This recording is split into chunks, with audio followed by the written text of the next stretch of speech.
అశక్తుల స్వభావం. దొంగతనం అనే విషయంలో శూద్రునికి 8 రెట్లును, వైశ్యునికి 16 రెట్లును, క్షత్రియునికి 32 రెట్లును దోషం ఉంటుంది.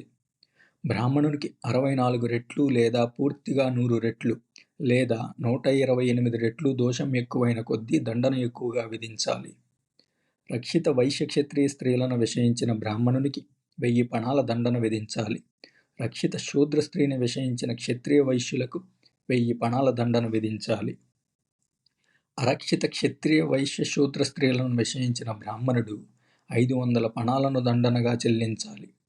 అతడు అంత్యజ స్త్రీని విషయిస్తే 1000 పణాలను దండనగా చెల్లించాలి.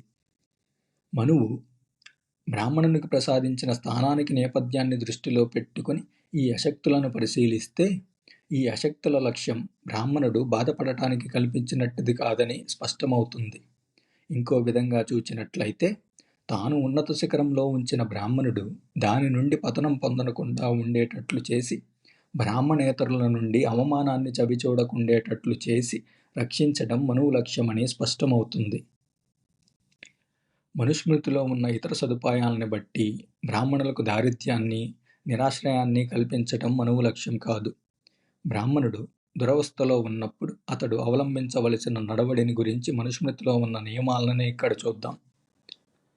అనేక వృత్తులలో ప్రస్తాలైనవి బ్రాహ్మణునికి వేదాధ్యయనం, క్షత్రియునికి రక్షణ, వైశ్యునికి వాణిజ్యం.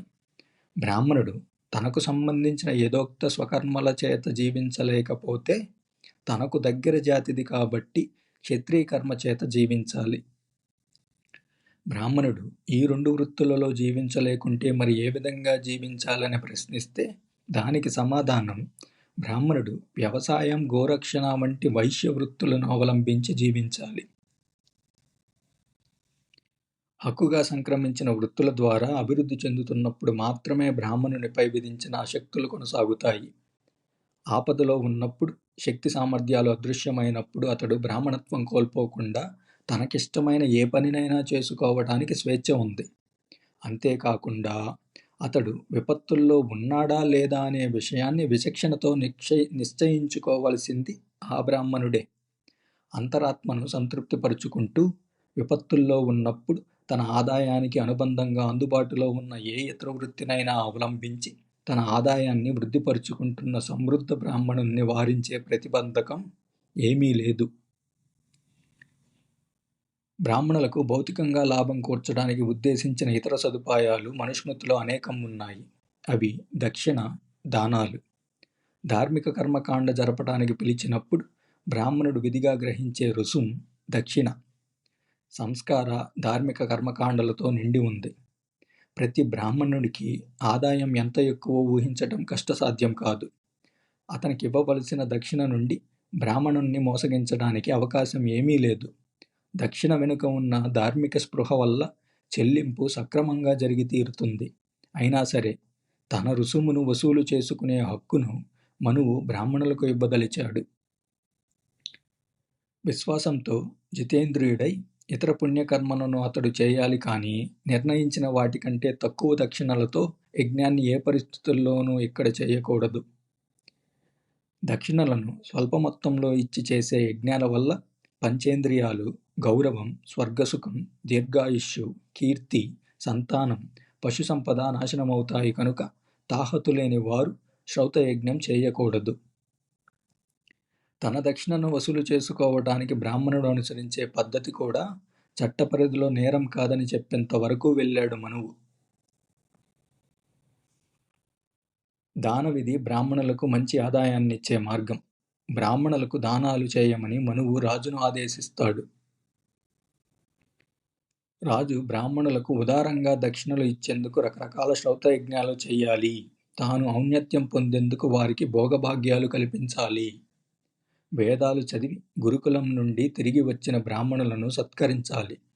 బ్రాహ్మణులకు దానంగా ఇచ్చిన ధనం రాజులకు అక్షయనిధి అని శాస్త్రం ఘోషిస్తుంది. దొంగలు కానీ శత్రువులు కానీ దానిని హరించలేరు, అది నశించదు. కాబట్టి రాజు బ్రాహ్మణుల యందు అక్షయనిధిని ఉంచాలి.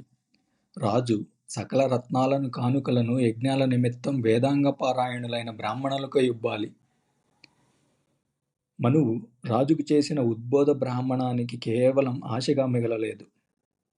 పురావస్తు శాస్త్రజ్ఞులు కనుగొన్న దానపత్ర సంఖ్య సూచించిన దాన్ని బట్టి ఈ ఉద్బోధను బ్రాహ్మణులు పూర్తిగా వినియోగించుకున్నారని చరిత్ర తెలుపుతుంది. జిత్తులమారులు, సోమరిపోతులు, చురుకుదనం లేనట్టి బ్రాహ్మణులకు గ్రామం తర్వాత గ్రామాన్ని దానం ఇచ్చేటట్టుగా చేయడం ద్వారా రాజులు ఏ విధంగా బ్రాహ్మణుల వల్ల మోసపోయారో తెలుసుకుంటే మనకు ఆశ్చర్యం కలుగుతుంది. నేటి బ్రాహ్మణుల సంపదలో అధిక భాగం జిత్తులమారి ఎత్తులు వేసి మూడులు, మతధర్మావలంబులైన రాజులను మోసగించడం ద్వారా పొందిందే. దానం కోసం బ్రాహ్మణుడు రాజును కొల్లగొట్టడంతో మనువు తృప్తిపడలేదు. ఆయన దాని విషయంలో జనసామాన్యాన్ని దోపిడీ చేయటానికి కూడి బ్రాహ్మణుణ్ణి అనుమతించాడు. దీన్ని మనువు భిన్న మార్గాలలో సాధించాడు. తమ నిమిత్తం పవిత్ర విధిలో భాగంగా భావించి దానాల్ని చేయవలసిందిగాను, అదే సమయంలో బ్రాహ్మణునికిచ్చేది ఉత్తమోత్తమ దానంగా సూచిస్తూ అతడు ప్రజలకు ఉద్బోధించాడు. బ్రాహ్మణేతరులకిచ్చిన దానం సాధారణ ఫలమిస్తుంది. బ్రాహ్మణ భృవునికిచ్చిన దానం ద్విగుణ ఫలమిస్తుంది. అధీత బ్రాహ్మణునికిచ్చిన దానం శతస్రహ గుణ ఫలమిస్తుంది. వేద పారాంగునికి ఇచ్చిన దానం అనంత ఫలమిస్తుంది.